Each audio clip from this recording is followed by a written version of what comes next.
had a lot of fun questions come in for you, Miss Karen White, and a lot of questions about the new book. Yes. Tell us a little bit about that. The new book is, so excited, The Last Night in London. It comes out this year, April 20th. Yes, Sophie and Quincy helped me write it as usual. This is the book that I've really been wanting to write for over a decade. For those of you who are fans of Falling Home and After the Rain, we have the character of Maddie Warner, 10 years after the end of After the Rain. She is now a 28-year-old woman.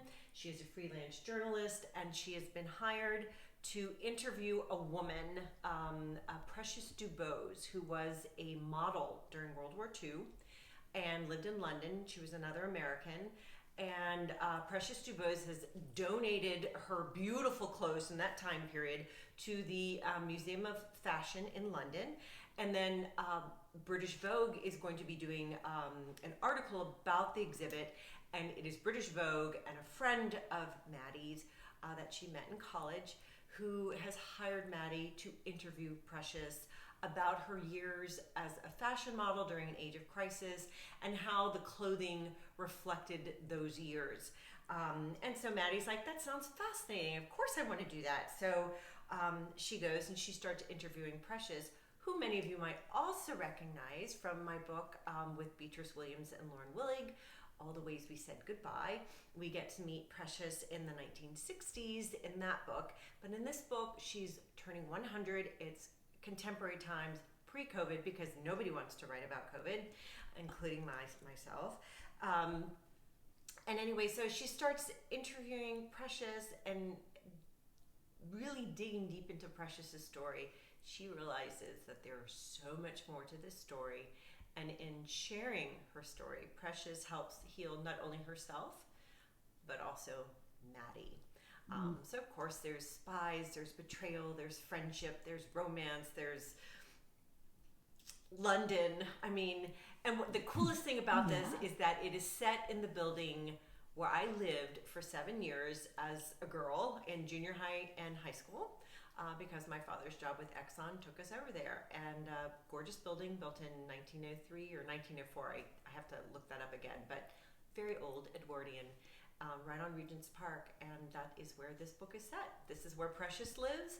This is where Maddie comes to stay while she interviews Precious. So I'm so excited about this So book. awesome. And that building is named Harley House. And it's still there. It is right? still there, yes. And in addition to you, New York Times bestselling author Karen White, there have been some other famous people live at Harley House, yes, right? So Mick Jagger, if they called it his Bolt Hole, which is where he lived in the penthouse with Marianne Faithfull for a few years.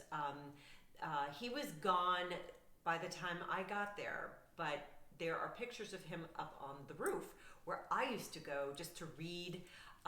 Especially the one day I played hooky from school was to read Gone with the Wind, and I found a picture of him, Mick Jagger, in that exact same spot, like just posing for an article from back in the 60s or 70s, and I was just like, oh my gosh. Also Joan Collins of Dynasty fame and sister of the novelist Jackie Collins, but her daughter Tara and I went to school together, and we would sometimes walk to the tube together. She was a very gifted writer. I don't know where she is now, but I just remember being in creative writing with her, and she was so talented. And the book comes out when? April 20th. So excited. We do have, so the tour dates will be posted soon on my website. Hopefully I'll be able to do some of them in person. Again, we'll see how it goes through the vaccines and the pandemic and everything. Hopefully by April, in person, should be the way to go. So fingers are crossed. I'm dying to see my readers. I miss y'all so much. I have not been on the road in a year because the last book was in January, All the Ways We Said Goodbye, and I have not seen my readers since then. And I love getting your emails and seeing you on social media, but there's nothing like that face-to-face. So that's why we're doing this Q&A. And y'all have some great questions. Awesome. Okay. Well, here are some reader submitted questions. So, Karen, what is your favorite makeup line? Oh, wow. Okay. All right. So I'm not married to any particular makeup line. I am married, however, to my skincare um, because it does not matter how expensive or how cheap your makeup is. You're throwing your money away if you do not take care of your skin, because you could put whatever on top of your skin, but if your skin is not in good condition, it's not going to look good. I love Drunk Elephant. It has all natural products. They don't use animal testing, no fragrances, and they have like all the latest technology. I buy mine at Sephora. I'm sure you can buy it elsewhere. It's not the cheapest, but it's definitely not the most expensive. But the most important thing is it is the most effective, and I love it. I use everything in the line. It's just superb. Here's another great question. Do you carry your characters with you during the writing of a book? Oh, most definitely, most definitely. That's why I've been known to run stop signs and run into things and just completely not pay attention to what I'm doing, because I'll just start thinking, my characters will, I know this sounds like I'm a crazy person, but they start talking to me in my head, and I'm carrying on a dialogue with them that I can use in the book, or sometimes not, just kind of, they speak to me. So yes, it's very hard to get them out of my head. Very hard. Okay, one more. Share with us, what is your favorite perfume?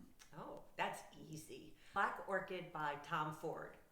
So I've been using it for so long, I just spritz it on. I don't look at it anymore. But I was in New York City once, and I was walking through Saks, and you know the perfume spritzers? Oh, yeah. I guess, I don't know, I had a weak moment, and I let them spritz me. And I've been addicted ever since. And how long ago was that? Oh my gosh, over a decade. So it's your signature scent. Yes, yes. I do dabble in other things because I have a nose. I really do. It's like a bloodhound. Just a quick little aside once. I once woke up in the middle of the night because I smelled fresh air. And sure enough, one of my children, who shall remain nameless, had snuck out of the house. But we caught this child escaping on his or her bike down the street, because, just to let you know.